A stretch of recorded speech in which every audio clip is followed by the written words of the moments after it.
So we have 2 dogs and 2 goldfish to look at in response to the word as image assignment. And the design brief was essentially to abstract a word and combine it with abstracted shapes to create a visual result in which the word and the visual are basically doing the same thing.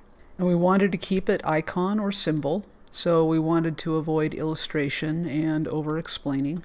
So we're going to look at these in terms of, first of all, how they communicate what they're trying to communicate, how they use the design specifications in the creative brief, and ways to improve, and we'll also look at what is working in each of these. So we'll start with this one. So we can clearly read the word dog, and it's sort of a handwritten script idea.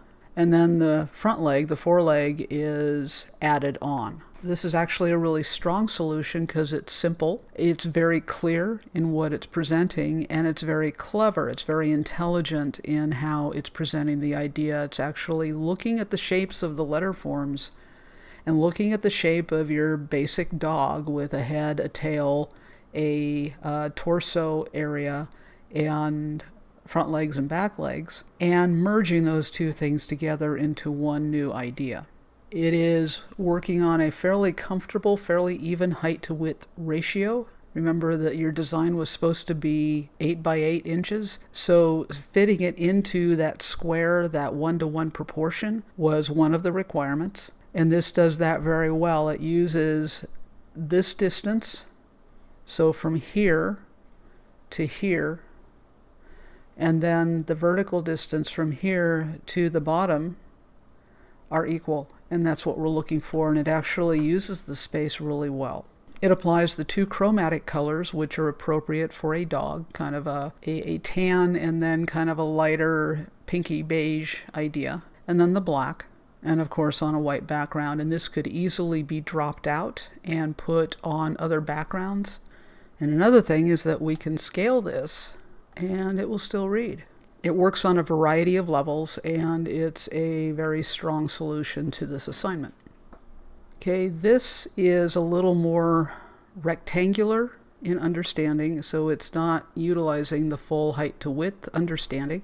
We've got the dog with the leash, and we've got the dog with the dog bowl. So there are a number of things being communicated.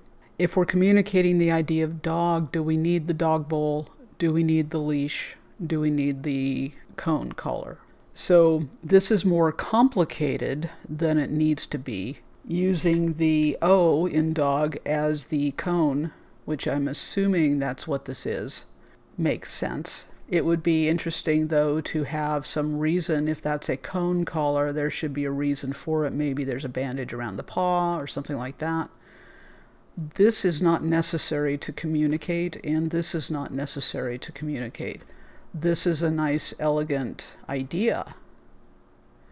If we didn't have the actual dog, and we didn't have the bowl, and all we had was the DOG as a leash, that would be all we would need to make the statement, because we could have the loop, the handle loop on the D, and then the O and the G, and then the leash, and it would be an immediate, oh, I get it.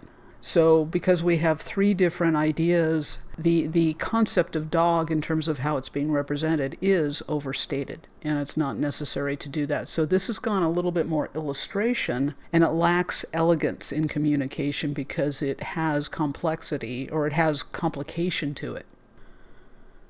So something like this is much cleaner, much simpler, much more direct, has a greater impact. So remember, every time you state something and then you state it again and you state it again and you state it again, you are adding complication, you're adding layers. It lacks the cleverness. When you design logos, the simpler, the better. The statement is better served with simplicity. Get rid of everything that is not necessary. You have a stronger design. You have a more excellent design. This also is not using the height to width ratio. It is longer from here to here than it is from here to here, the top to the bottom. It has a nice hand-drawn feel. It is not actually that close to a goldfish bowl shape, because I think they have some sort of shoulder that comes in and then more of a lip. So it would come up more like this somehow. Again, this is overstated. We have the tail fin, and of course goldfish have that very feathery tail fin. But again, there's a lot of different ideas here. We have the word actually drawn out and then something happening here in the O. So that is kind of an enigma. We don't know what that's for. Is that meant to be an eyeball? And if so, why is that there? And where's the rest of the fish? The fins are going every which way. So this is not making sense visually. And the fact that they're going vertically also doesn't make sense. The pebbles and the fishbowl, again, not really necessary. Adding layers and layers of things does not help communicate. The power of communication is in a simple statement. We're working with just the three colors, the black, the two chromatics on a white ground. So that's working well. The fins themselves are fairly well drawn so that they are understood. If we just had the fins, would that communicate without the fishbowl? If we didn't have the fishbowl, would we have a stronger idea? So does this solve the problem, really, of merging the shape of the fish with the word itself? It could be done a lot better. So it appears that the intent is there, but thinking things through, and even maybe starting with the actual shape of the goldfish itself as your basis. They're sort of a shape like this, and they got the long tail. They got this, and they got this.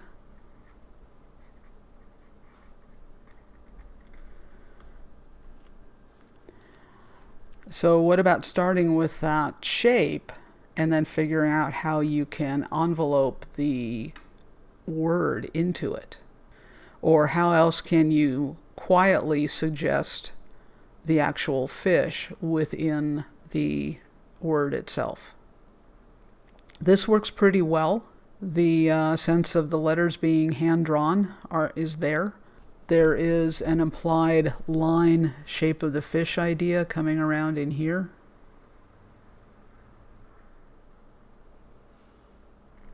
A couple things to note. The spacing here, the attention to detail on the spacing between letters.